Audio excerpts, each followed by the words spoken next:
Sa dinami-rami ng party list hopeful sa eleksyon, paano nga ba sila inihahalal?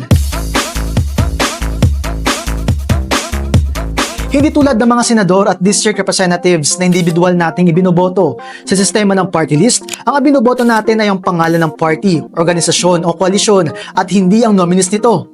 Sa hinaba-haba ng listahan, isa lang ang maaaring iboto. Ang sistemang ito ay nakabase sa 4 na parameters na itinakda ayon sa batas. Una, 20% ng kabuuan ng House of Representatives ang nakalaan para sa party list groups. Kaya nakadepende sa dami ng district representatives ang magiging available seats para sa mga nominee ng party list. Sinusunod dyan ang formula na ito. Ito ang bilang ng pag-aagawang pwesto ng mga party list para makapasok sa Kongreso. Pangalawa, garantisado na ang pwesto para sa grupo na makakuha ng 2% threshold ng kabuuang boto ng mga party list. Pangatlo, ipamamahagi ang natitirang pwesto sa pamamagitan ng pagdaragdag ng ipapasok na nominees sa mga qualified party list na nakakuha ng 2% threshold o kahit sa mga hindi qualified na abangers. Himayin pa natin ito maya-maya lang. At panghuli, hanggang 3 nominees lang ang maaaring magkaroon ng pwesto kada party list. Dahil nga proportional representation ng atake ng sistema, hindi basta-basta ang pagpupuno sa nakalaang pwesto. Matapos i-rank ang mga party list base sa nakuha nilang boto, tinutukoy ang qualified parties base sa vote proportion. Sila yung mga nakakuha ng at least 2% ng kabuuang boto na mayroon ng automatic na isang bilang sa kinakailangang pwesto. Kung hindi pa puno ang pwesto, magkakaroon ng additional seats na nahahati sa 2 bahagi.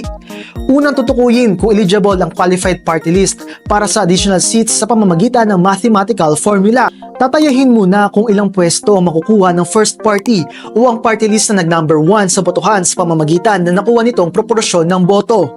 Tandaang hanggang 3 pwesto lang ang maaaring makuha ng isang party list kahit na mataas ang nakuha nitong boto. Sunod na tutukuyin kung pasok sa additional seat ang mga party list na nag-rank 2 pababa sa bukod na formula. Kung hindi pa rin nabubuo ang allocated seats para sa mga party list, magkakaroon ng tig-isang pwesto ang mga abangers sa listahan hanggang sa mapunan na ang bilang. Sila yung mga hindi nag-qualify sa 2% threshold base sa ranking nila sa botohan. Ngayong darating na halalan, nasa 63 pwesto ang pag-aagawan ng 156 na grupo na susubok magkaroon ng representasyon sa Kongreso. Ilan dito ay kinabahala ng isang election watchdog. Lumalabas kasi sa kanilang pagsusuri, kalahati ng mga kumakandidato ay hindi naman daw kabilang sa marginalized sectors. Konektado pa nila ito sa political clans, malalaking negosyo o pulis at militar. Mayroon din daw na mga grupo na konektado sa ilang kaso. Siniguro naman ng COMELEC na sinuri nila ang mga tumatakbong party list group. Anila, hindi naman daw kailangan nagmula sa kahirapan ng mga tumatakbo. Sapat na daw na may proven advocacy ang mga ito sa sektor na nais nilang irepresenta.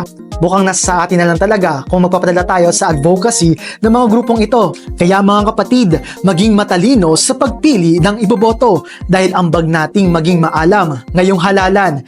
Higit pa rito, refleksyon ng mamboboto ang ihahalal na mambabatas.